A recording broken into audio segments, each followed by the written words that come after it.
ஜாதகத்தை எப்படி ஆய்வு செய்கிறோம் அப்படின்னா, நம்ம மெத்தடில், அதாவது அந்த கட்டங்களை வச்சு நம்ம ஆய்வு செய்கிறது இல்லைங்க.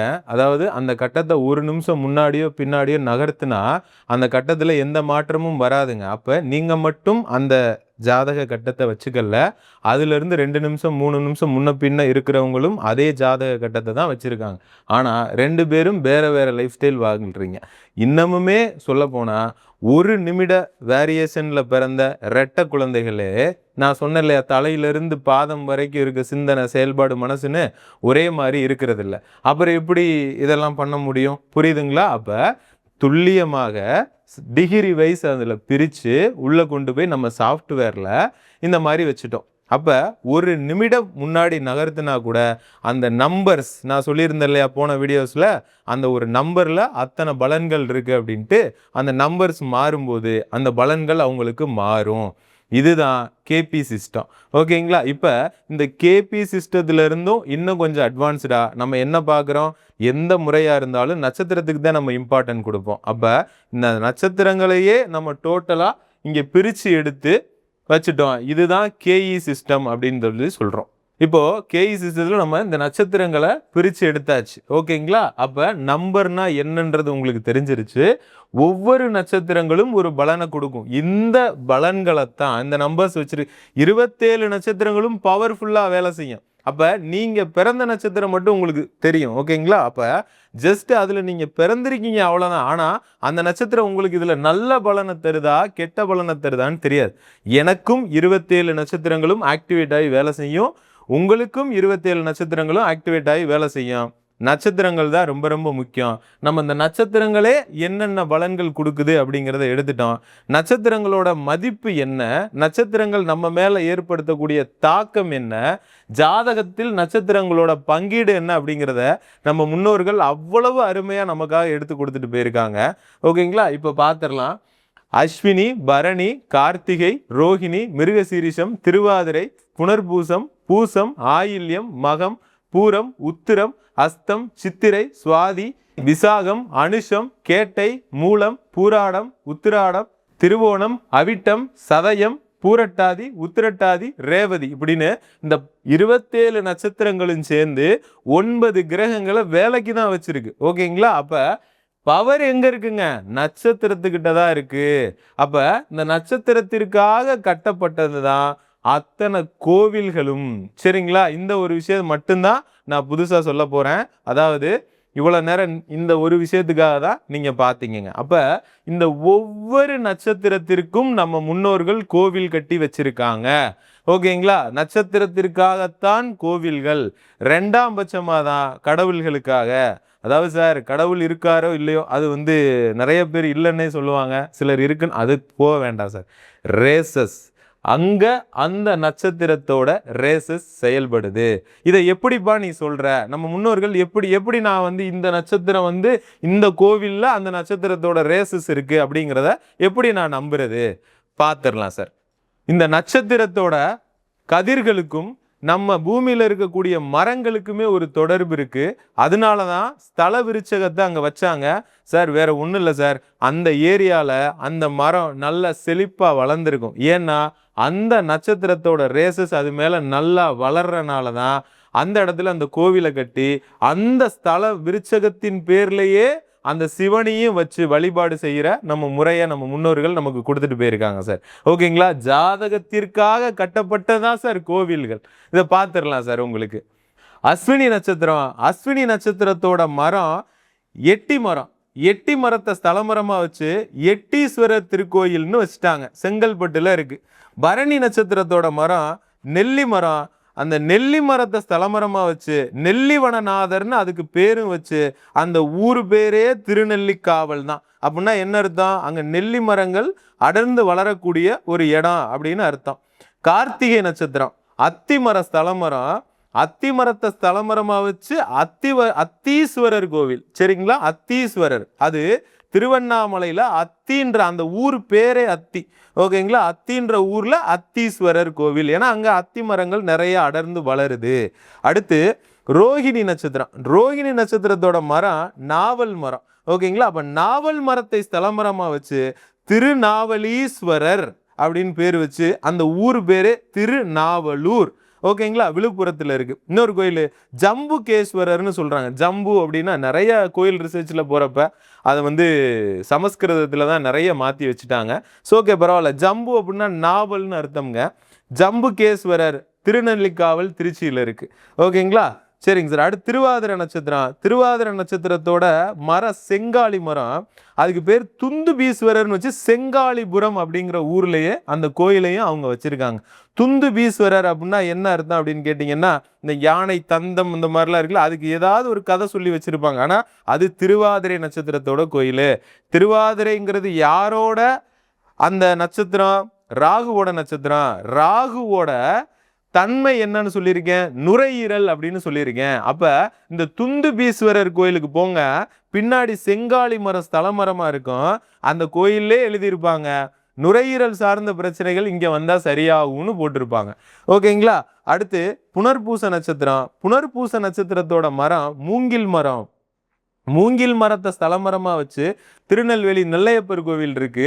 அது பார்த்தீங்கன்னா மூங்கில் காடா தான் முன்னாடி இருந்திருக்கு. அதைத்தான் வேணுவனநாதர் அப்படின்னு கூட கூப்பிடுறாங்க. வேணு அப்படின்னா சமஸ்கிருதத்துல மூங்கில் அப்படின்னு அர்த்தம். இன்னொரு கோயில் கடலூர்ல இருக்கு, பாசுபதேஸ்வரர் கோவில். பாசு அப்படின்னாலும் மூங்கில் அப்படின்னு தான் அர்த்தம். ஓகேங்களா. அடுத்து பூச நட்சத்திரத்தோட மரம் அரச மரம். அரச மரத்தை ஸ்தல மரமா வச்சு அரசலீஸ்வரர்னு அதுக்கு முன்னாடி ஒரு சிவனை வச்சு நம்ம முன்னோர்கள் நமக்காக அதை அரச நட்சத்திரத்தை, அதை பூச நட்சத்திரத்தோட கோவில் அப்படிங்கிறத நமக்கு மறைமுகமா இண்டிகேட் பண்ணாங்க. உளுந்தியம்பட்டு விழுப்புரத்தில் இருக்கு. அடுத்து ஆயில்ய நட்சத்திரத்தோட மரம் புன்னை மரம். புன்னைவனநாதர் அப்படின்னே பேர் வச்சு வச்சுட்டாங்க. கரூர் டிஸ்ட்ரிக்ட்ல இருக்கு. நீங்க எல்லாமே கூகுள் பண்ணி பார்த்துக்கலாம். Okay sir. அடுத்ததா மக நட்சத்திரத்துக்கு போறோம். ஆலமர ஸ்தலமரம். ஆலமரத்தை ஸ்தலமரமா வச்சு அந்த சிவனை வச்சு ஆலந்துறையார் கோயில் அப்படின்னு வச்சாங்க. கீழப்பழுவூர் அரியலூர்ல இருக்கு. அடுத்து பலாசு மர ஸ்தலமரம் பூர நட்சத்திரம். பலாசவனேஸ்வரர் அப்படின்னு கோயில வச்சாங்க. அடுத்ததா உத்திர நட்சத்திரம். உத்திரம் நட்சத்திரத்தோட அரளி ஆர் பனை மரம். பனை மரத்தை ஸ்தலமரமா வச்சு பனங்காட்டீஸ்வரர் கோயில்னே வச்சாங்க. ஓகேங்களா. அந்த ஊர் பேரு பனையபுரம். ஏன்னா அங்க பனைமரம் நல்லா வளருது. அப்போ உத்திர நட்சத்திரத்தோட ரேசஸ் நல்லா விழுகுது. அடுத்ததா அத்தி மரம். அத்தி மரத்துக்கு இன்னொரு பேர் இருக்கு, ஆர் அப்படின்னு சொல்லுவாங்க. அப்ப திரு ஆர் ஊர் அப்படின்ற ஊர் ஒரு பேர் வந்ததே அதான், ஆற்காடு அப்படின்னு. அந்த பேர் எல்லாமே அந்த ஆத்தி மரத்தை வச்சு வந்ததுதான். அதான் அஸ்த நட்சத்திரத்தோட மரம் ஆத்தி மரம். ஓகேங்களா. அப்ப அந்த ஏரியா சைட்ல நிறைய ஆத்தி மரத்தை ஸ்தல மரமா வச்சு கோயில்கள் நிறைய இருக்கும். அடுத்து சித்திர நட்சத்திரத்தோட மரம் வில்வ மரம். வில்வ மரத்தை ஸ்தலமரமா வச்சு வில்வனேஸ்வரர் அப்படின்னு அதுக்கு சிவனுக்கு பேர் வச்சுட்டாங்க. ஓகேங்களா. அடுத்ததா விசாக நட்சத்திரத்துக்கு வருவோம். விசாக நட்சத்திரத்தோட கோயில் வந்து, அதாவது அதோட ஸ்தலமரம் என்னன்னா விலாமரம். விலாமரத்தை ஸ்தலமரமா வச்சு திருநின்றியூர் மகாலட்சுமிபுரீஸ்வரர் கோவில்.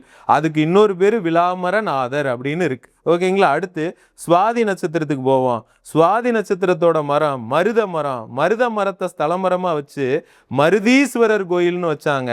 அது டி இடையார் என்ற ஊர்ல விழுப்புரத்துல இருக்கு. நீங்க செக் பண்ணிக்கோங்க. அடுத்து அனுச நட்சத்திரத்துக்கு வர்றோம். அனுச நட்சத்திரத்தோட மரம் மகிழ மரம். மகிழ மரத்தை ஸ்தலமரமா வச்சு மகிழவனேஸ்வரர் கோயில் அப்படின்னு வச்சாங்க. புதுக்கோட்டையில இருக்கு. ஓகேங்களா. கேட்ட நட்சத்திரம். கேட்ட நட்சத்திரத்தோட மரம் பிராய் மரம். பிராய் மரத்தை ஸ்தலமரமா வச்சு பிராய்நாதர் கோயில்னு வச்சாங்க. திருச்சியில இருக்கு. அடுத்ததா திருவோண நட்சத்திரம். திருவோண நட்சத்திரத்தோட பேரு, அதோட மரம் வெள்ள இருக்குங்க. அதுக்கு இன்னொரு பேரு அர்க்க அப்படிங்கிறது வெள்ள இருக்கு அப்படின்னு தான் அர்த்தம். அருள்மிகு அர்க்கீஸ்வரர் கோயில் ஸ்தலமரம் வெள்ள இருக்கு. இன்னொரு பேரு வெள்ளாடைநாதர்னு அதுக்கு பேரு. பம்பல் சென்னையில இருக்கு. அடுத்து அவிட்ட நட்சத்திரம். அவிட்ட நட்சத்திரத்தோட மரம் வன்னி மரம். வன்னி மரத்தை ஸ்தலமரமா வச்சு வன்னியப்பர் திருக்கோயில்னு வச்சாங்க. ஆழ்வார்குறிச்சி திருநெல்வேலியில இருக்கு. அடுத்து சதய நட்சத்திரத்துக்கு வருவோம். சதய நட்சத்திரத்தோட மரம் கடம்ப மரம். கடம்ப மரத்தை ஸ்தலமரமா வச்சு கடம்பனேஸ்வரர்னு சொன்னாங்க. அது குளித்தலையில இருக்கு. பூரட்டாதி நட்சத்திரம். பூரட்டாதி நட்சத்திரத்தோட மரம் தேமா மரம்னு சொல்றாங்க. அப்படின்னா என்னன்னா மாமரத்தின் அது ஒரு வகை. அதாவது தேன் போன்ற சுவையுடைய மரம், அதான் தேமா மரம். அதுக்கு இன்னொரு பேரு ஆம்பரம் அப்படின்னு சொல்லுவாங்க. அடுத்து அது பாருங்க, ஏகாம்பரேஸ்வரர் கோவில் ஸ்தலமரம் மாமரம் தான், காஞ்சிபுரத்துல இருக்கு. ஆம்பரம் அப்படின்னா என்னன்னா, ஆம்பரம்ன்ற பேருக்கு மாமரம் அப்படின்ற பேரு. ஒற்றை மாமரத்தை உடைய கோவில், சிவன் ஈஸ்வரன் என்று பேர் அதுக்கு. ஏகாம்பரனேஸ்வரர், ஸ்தலமரம் மாமரம், காஞ்சிபுரம். ஓகேங்களா? அப்ப உத்திரட்டாதி நட்சத்திரத்தோட ஒரு மரம் வேப்ப மரம், வேப்பங்காட்டு ஈஸ்வரர்னே கோயில் இருக்கு. ஓகேங்களா? ரேவதி நட்சத்திரத்தோட மரம் இலுப்ப மரம். இலுப்பைப்பட்டு அப்படிங்கிற ஊர்ல திருநீலகண்டேஸ்வரர்னு ஒருத்தர் இருக்காரு. அவரோட ஸ்தலமரம் பார்த்தீங்கன்னா இலுப்ப மரம் தான். அப்ப நம்ம முன்னோர்கள் இதன் மூலியமா என்ன சொல்லிட்டு போயிருக்காங்க? இந்த கோவில்களிலெல்லாம் இந்த நட்சத்திரத்தினுடைய ரேசஸ் விழுந்துகிட்டு இருக்கு. அப்ப நம்ம ரேசஸால் ஆன மனித உடம்பு தான் நாம.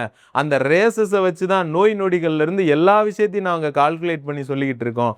ஸோ இந்த நட்சத்திரங்களை அப்படியே உங்களுக்கு எந்த நட்சத்திரம் என்ன பலனை கொடுக்குதுங்கிறத எடுத்து கொடுத்தாச்சு. இப்பதான் அந்த பரிகாரம்ங்கிற அந்த ஒத்த வார்த்தைக்கு வந்து நிக்கிறோம். இப்ப எந்த நட்சத்திரம் உங்களுக்கு என்ன பலனை கொடுக்குங்கிறத இதுல இருந்து எடுத்து கொடுத்தாச்சு. இப்ப என்ன வேணுமோ கேளுங்க, இப்ப எடுத்து தரேன். சார் எனக்கு பணம் வேணும். பணம்ங்கிறது எந்த ரேசஸ்? 2ஆம் பாவத்தோட ரேசஸ். இப்ப இங்க இதுல எந்த நட்சத்திரம் 2ஆம் பாவத்தை தொடர்பு கொள்ளுது? அஸ்வினி நட்சத்திரம் 2 தொடர்பு கொள்ளுது. அப்ப அஸ்வினி நட்சத்திரத்தோட கோவில் என்ன? எட்டி மரம் சலமரக்கமா இருக்கக்கூடிய எட்டீஸ்வரர் கோவில். சார் இது ஜாதகத்துக்கு ஜாதகம் மாறுபடும். இது ஜஸ்ட் சாம்பிளுக்கு போட்டிருக்கு. ஒரு நிமிஷம் லேட்டா பிறந்தா கூட இந்த நட்சத்திரத்தினோட பலன்கள் மொத்தமாக மாறுபடக்கூடியது. அப்ப கரெக்டா பார்த்து கணிச்சு ரொம்ப நேரம் ஒரு ஜாதகத்தை 40 நிமிஷத்துக்கு குறைஞ்சு பலனே சொல்ல முடியாது சார். ஓகேங்களா? பார்த்தோன்னே பலன் சொல்றத இனிமேலாவது நீங்க தான் புரிஞ்சுக்கிறணும். அதை பார்த்துக்கங்க. ஓகேங்களா? அடுத்து வேற என்ன வேணும் உங்களுக்கு? வீடு கட்டணும். வீடுங்கிறது எந்த பாவம், எந்த ரேசஸ் சொன்னேன்? 4ஆம் பாவத்தோட ரேசஸ்ன்னு சொன்னேன். வச்சிருக்கா? கேட்ட நட்சத்திரம் 4ஆம் பாவத்தை வச்சிருக்கு. சப்போஸ் இது உங்க ஜாதகமா இருக்கும் பட்சத்தில், ஓகேங்களா, அப்ப கேட்ட நட்சத்திரத்தோட கோவில் என்ன? பிராய் மரம் ஸ்தலமரமா இருக்கக்கூடிய கேட்ட நட்சத்திரத்தோட மரம் பிராய் மரம் தானே.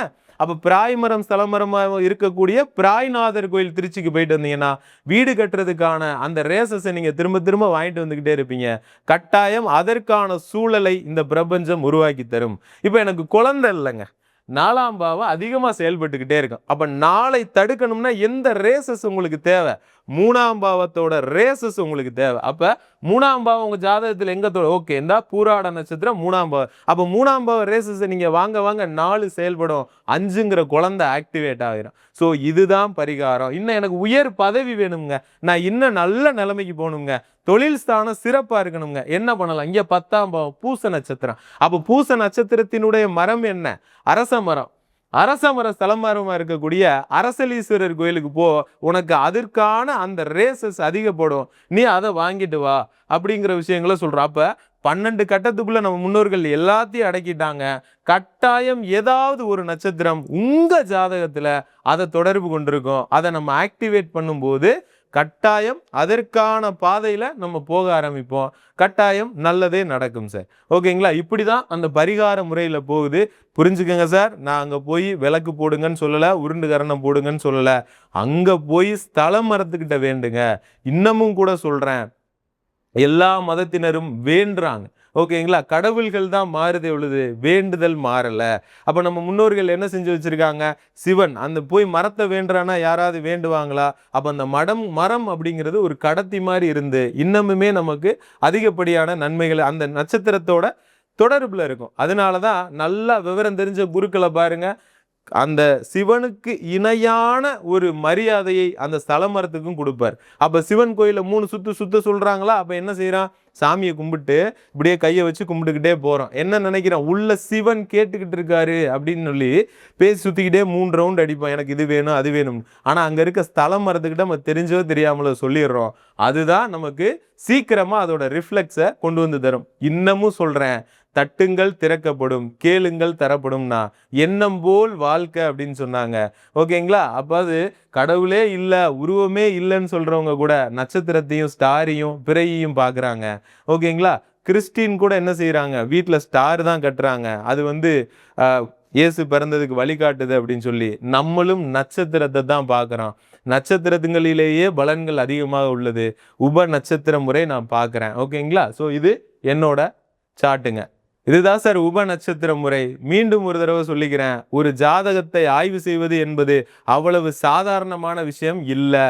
ஓகேங்களா? ஒரு ஜாதக ஆய்வுனா என்ன அப்படிங்கிறதையும், அதுக்கான பலன்கள் என்ன அப்படிங்கிறதையும், பிரபஞ்சம் எப்படி செயல்படுது அப்படிங்கிறது நான் இதுல எந்த ஒரு இடத்துலயும் கடவுள நான் மென்ஷன் பண்ணவே இல்ல.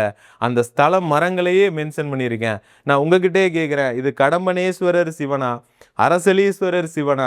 எட்டீஸ்வரர் சிவனா? அப்படிங்கிற கேள்விக்கு என்கிட்ட ஆன்சர் இல்ல.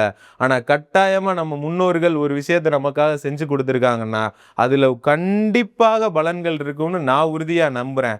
நீங்களும் நம்புனீங்க அப்படின்னா, கட்டாயமா அந்த கோயில்களுக்கு போயிட்டு வாங்க. நானும் நட்சத்திரங்கள ரொம்பவே நம்புறேன். நான் அதனால தான் இந்த முறைய நான் எடுத்துக்கிட்டு, இதுல திறம்பட இன்னமும் மெருகேத்திக்கிட்டே தான் போவேன். நன்றி, வணக்கம்.